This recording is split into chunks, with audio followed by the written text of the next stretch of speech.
députés ont oublié leur mission. Vous savez pourquoi est-ce qu'ils ont oublié leur mission? C'est parce que les députés, ils ont pris leur mandat, le mandat que le peuple leur a donné, ils ont fait ça un COP. C'est devenu du COP comme l'autre fois le président de la République l'avait dit, que chez nous, au Congo, la rétrocommission, c'est le COP. Ils font des business. Ils prennent le mandat du peuple, le mandat que le peuple a donné aux députés. Ces députés-là prennent ce mandat-là comme du business. Et le député a oublié sa mission. Le député a oublié sa mission. C'est pourquoi je dis toujours que ce que nous sommes en train de déplorer aujourd'hui, c'était prévisible. Parce que nous avons assisté à des équipes, à un match des équipes, une équipe de corrompus et une équipe de corruptibles. Une équipe de corrompus et une équipe de corruptibles qui nous donne un fruit. C'est quel fruit? Le fruit de la corruption. Donc c'est la corruption. Donc quand ils se battent là-bas, c'est à cause de l'argent. C'est à cause de la corruption. C'est parce qu'ils ont été corrompus par ils ont été corrompus par cette équipe-là de corrupteurs. Alors, le fruit, c'est ça, ce que nous sommes en train de vivre aujourd'hui. Les corrompus et les corrupteurs, quand ils jouent, le match nous donne la corruption. Et ils ont changé le mandat qu'on leur a donné. Ils ont changé la mission qu'on leur a donnée au business. Ils savent que quand ces gens vont venir, ils vont nous donner ceci, nous on va donner cela. Sans toutefois se soucier de la population qui souffre. Sans toutefois tenir compte de la misère de la population aujourd'hui. Sans toutefois tenir compte de l'insécurité qui règne dans la ville de Kalemi, dans la province du Tanganyika.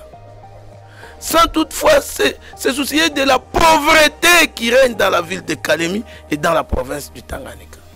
Nos députés sont allés ailleurs, dans le business, dans les COP, dans la corruption. Eux ne voient que l'argent. Pendant qu'on nous tue, le bal crépite chaque jour, ici, nuit et jour, et ne voit que l'argent. Ok, la population, elle, attend de ces députés de bonnes choses. La population, elle, attend à ces députés-là de défendre. La population, elle, attend de ces députés-là de faire les édits pour essayer un peu de voir comment est-ce qu'on va stabiliser la province. Mais les députés, eux, c'est le business maintenant. Et comme c'est le business, vous savez déjà que dans le business, il y a toujours eu des problèmes. Et les problèmes, c'est quoi? Nos députés sont devenus des catcheurs, les autres des boxeurs, les autres des karatékas. Et là, c'est compliqué. Voilà ce que nous sommes en train de vivre aujourd'hui à Kalemi. Tout vient de nos députés.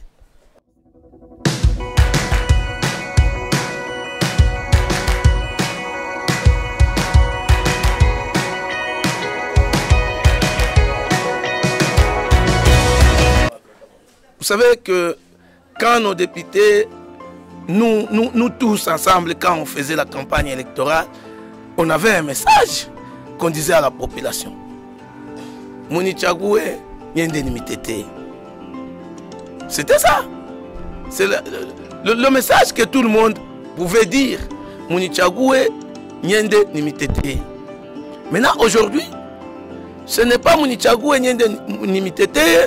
Aujourd'hui, c'est l'argent. c'est le business, c'est la corruption, c'est le COP. Ils sont allés hors mission. Donc là, ils sont hors mission. La population ne profite à rien. Et c'est pourquoi nous disons à la population que voilà les gens que vous avez choisis. Voilà les gens que vous avez donné mandat. Ils oublient que ces mandats-là, c'est pour nous, le peuple. C'est ce que les députés provinciaux oublient. Quand ils venaient, quand ils faisaient la campagne, aucun d'eux n'a dit à la population que moi, je viens ici, votez-moi, je vais être président du bureau de l'Assemblée provinciale. Votez-moi, je vais être dans le bureau de l'Assemblée provinciale. Non. Votez-moi, je vais aller vous défendre. C'est tout. Mais lorsqu'il y a un petit problème dans le bureau de l'Assemblée provinciale, pourquoi est-ce que les députés vont se battre? Pourquoi? Je ne vois pas la raison. Je ne vois pas la raison que les députés peuvent être inconscients jusqu'à ce niveau-là. Jusqu'à ce niveau de se battre. Et puis en plus, vous voyez ce que nos députés, ce que je déplore, c'est quoi? C'est maintenant aujourd'hui les députés qui organisent des milices dans la ville. Ce sont nos députés qui organisent des milices dans la ville.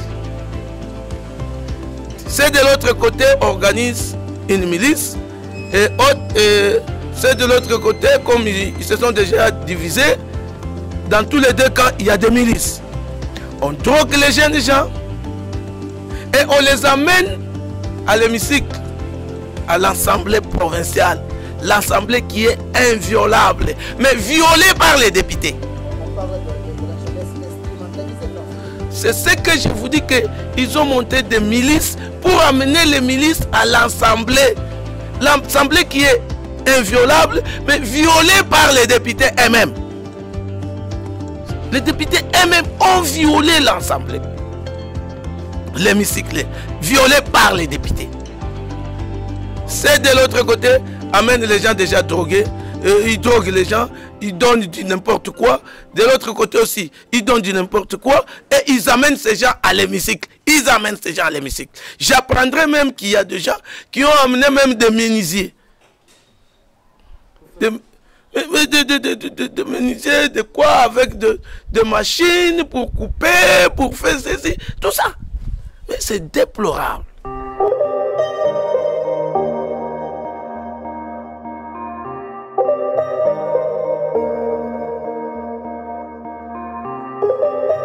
Moi, je vais demander aux députés de revenir à la raison. Ils sont députés, ils sont là pour le peuple, ils ne sont pas là pour le business. Les députés doivent comprendre qu'ils sont là pour le peuple. Le peuple leur a donné mandat de défendre cette population, de leur défendre, je dis bien. Ils doivent revenir à la raison. Ils ont une mission. Ils ont promis au peuple qu'est-ce qu'ils vont faire là-bas. Ils n'ont pas dit au peuple qu'ils iront là-bas pour devenir des boxeurs, des catcheurs, des karatékas. Non. Ils sont partis pour nous défendre, nous les peuples. Et non pas faire tout ce qu'ils sont en train de faire là-bas. Et non pas faire le business.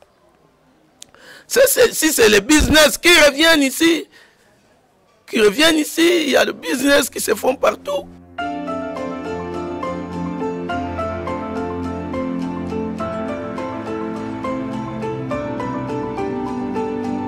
Mais comment est-ce qu'ils vont le faire? Comment est-ce qu'ils vont le faire? Comment est-ce qu'ils vont le faire? Dis-moi comment est-ce qu'ils vont le faire avec tout ce qu'ils sont en train de faire là. Mais ils donnent l'occasion à l'exécutif de faire du n'importe quoi. Ils donnent l'occasion à l'exécutif de gérer librement, sans contrôle. Mais l'Assemblée provinciale est fermée. L'Assemblée provinciale est fermée. Jusqu'à nouvel ordre. Maintenant, l'exécutif va faire quoi? L'exécutif ne va pas croiser le bras. l'exécutif va travailler. L'exécutif ne va pas attendre ce nouvel ordre qui va venir on ne sait d'où. Mais l'exécutif va travailler. Mais on laisse le main libre à l'exécutif de travailler. Sans contrôle. Et c'est fini. Et ça va partir comme ça.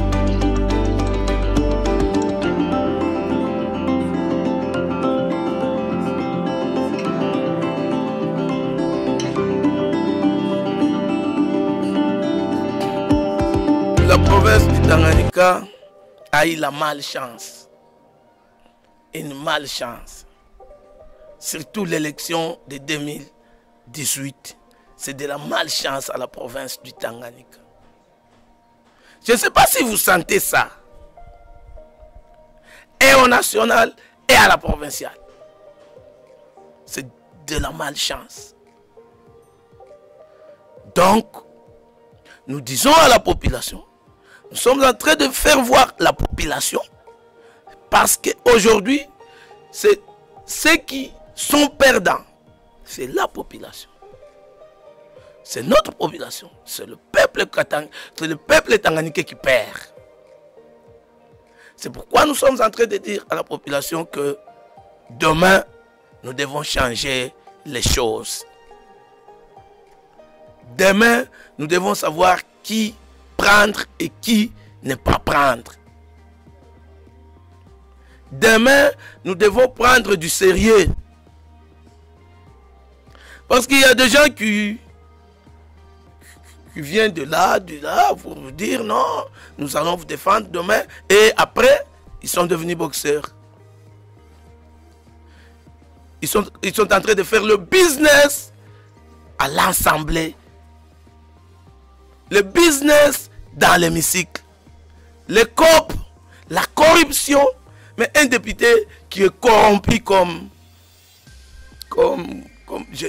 il n'y a pas une qualificative qu'on peut donner. C'est pourquoi même, je peux dire que bon, si on peut inviter notre frère Kafouabou Lobo pour nous définir peut-être quelqu'un qui fait ce qu'il ne connaît pas. Si on peut faire intervenir Kafouabou Lobo, aujourd'hui, peut-être lui, pouvait donner la signification de ces députés-là. Vous connaissez, c'est grave.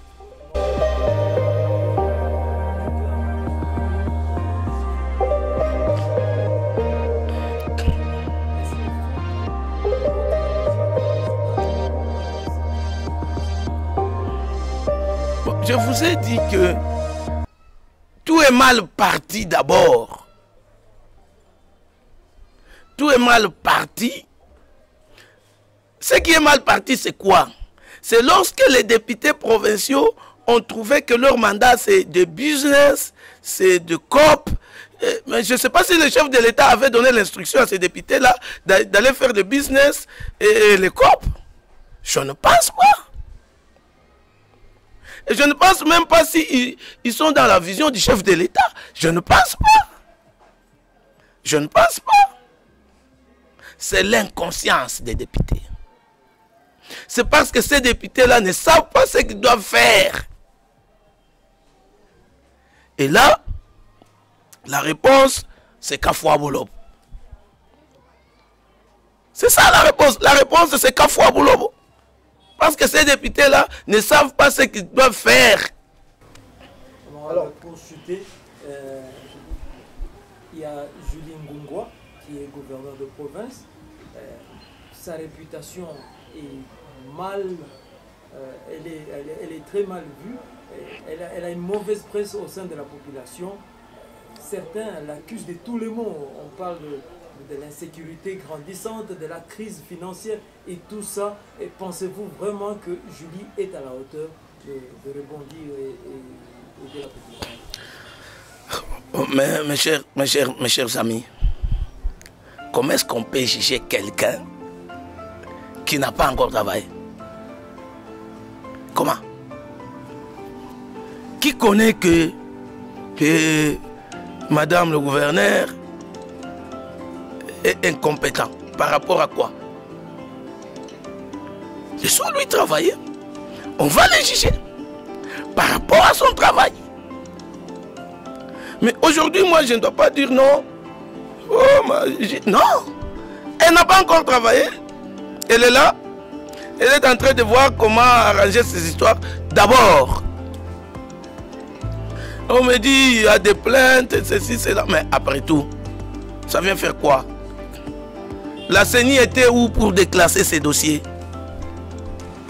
La CENI était où pour déclasser ce dossier? Ce n'est plus la période d'aller encore accuser maman et madame le gouverneur sur ces dossiers-là.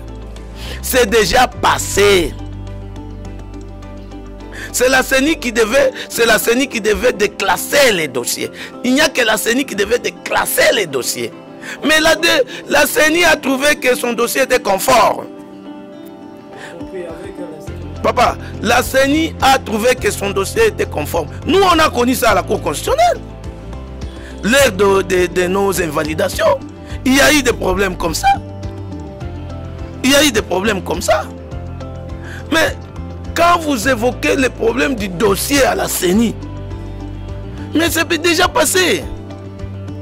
C'est déjà passé. Mais ces gens qui font ça, ils passent leur temps pour rien. Ils passent leur temps pour rien.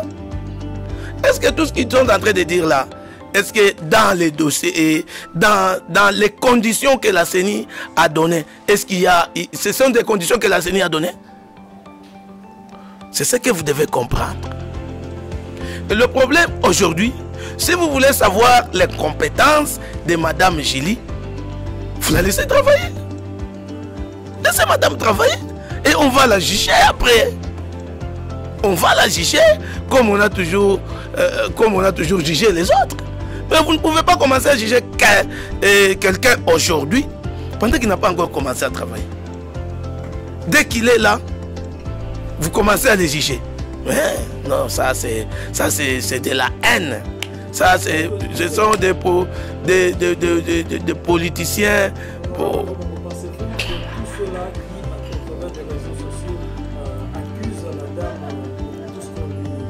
Heureusement, vous parlez. Pensez-vous vraiment qu'il y a une main noire?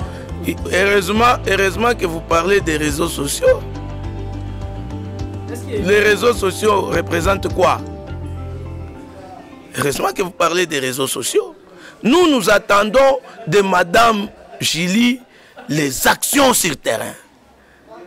Sa gouvernance sur terrain. Son travail sur terrain. Nous, on n'attend pas Madame Gili sur les réseaux sociaux. Non. Quand Madame Gili va échouer, nous allons dire à Madame, tu as échoué. Si elle va réussir, nous allons applaudir. Parce que nous avons besoin de la réussite. Et tous qui sont en train de dire des histoires dans les réseaux sociaux, nous devons tous d'abord appuyer Madame, qu'elle puisse réussir en travaillant. Mais nous ne pouvons pas dire aujourd'hui Madame, c'est maintenant qu'elle commence, vous projetez déjà le mal. Donc vous êtes des prophètes de malheur, non? Non. Maintenant si Madame échoué, mais qui ont échoué? C'est tout le monde. Si Madame échoué, c'est nous la population qui va perdre. C'est la population du Tanganyika qui va perdre. Si Madame échouée, c'est nous. C'est nous qui vont en pâtir. Vous voyez? Donc, nous devons tout faire. Nous devons même prier pour que cette dame-là réussisse sa mission. Nous devons tout faire, prier le bon Dieu, prier pour elle, pour qu'elle réussisse sa mission. Mais si aujourd'hui on commence à prier pour qu'elle échoue, ça c'est compliqué. Ça c'est compliqué. On n'a pas besoin de l'échec, mais on a besoin de la réussite pour que la population puisse profiter. Parce que lorsque Madame réussit, c'est la population qui profite. Ce n'est pas Madame, Ce n'est pas sa famille, ce n'est pas ses parents, c'est nous la population. C'est la population tanganicaise qui va profiter de la réussite de Madame Julie. Alors, prions pour elle, pour qu'elle puisse réussir. Alors, en conclusion, honorable, quel message avez-vous à adresser à toute la population du Tanganyika et même aux députés par rapport à tout ce qui se vit dans la province du Tanganyika dans quelques secondes? Nous demandons à nos députés de revenir à la raison. Ils sont là pour le peuple, ils ne sont pas là pour le bureau. Ils sont là pour nous défendre, ils ne sont pas là pour l'argent. Ils sont là parce qu'ils ont eu mandat de la population. Ils ne sont pas là pour aller faire le business. Qui reviennent à la raison, qui travaillent pour nous le peuple. Que la population sente qu'ils sont là pour eux. Et à notre population, nous disons, nous devons regarder ces députés, nous devons contrôler ces députés-là et nous devons même plus les conseiller. Et nous devons leur dire que vous avez encore le temps de rectifier vos tirs afin que vous reveniez en 2023. Sinon, le peuple va corriger. Sinon, le peuple va sanctionner. Parce que le peuple est en train de voir, le peuple est en train de suivre et le peuple est en train d'enregistrer tout ce que nos députés sont en train de faire. Alors, nos députés doivent prendre conscience afin de revenir à la mission que la population leur avait donnée. Merci beaucoup, messieurs les journalistes.